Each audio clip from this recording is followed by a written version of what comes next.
I'm finally starting to work on the F-250 again, and I wanted to give you a quick project update. The last thing I did to the F-250 was install a new heater core.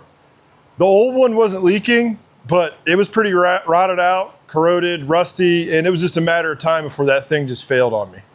So what's in store for this old truck now that I'm working on it again? First off, I need to figure out what engine I'm going to put in the truck. You see, the engine has kind of been the sticking point for the whole entire project.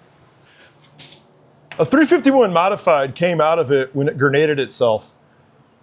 Now, this engine had good drivable power.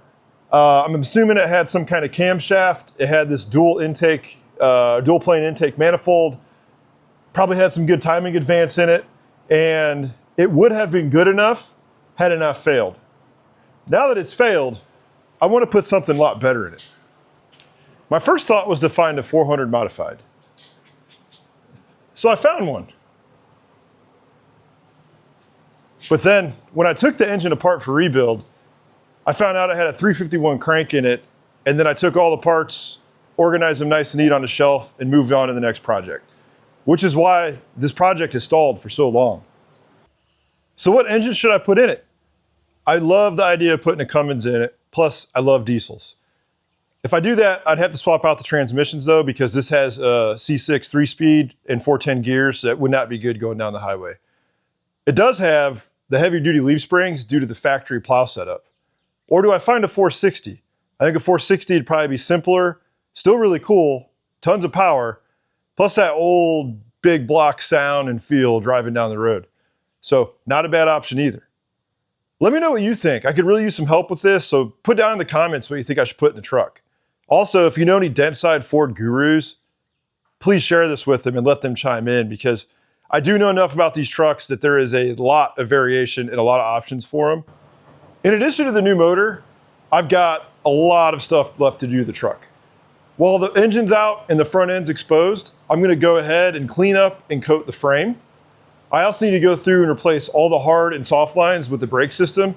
And while I'm working on the brake system, I'll go ahead and put new calipers in.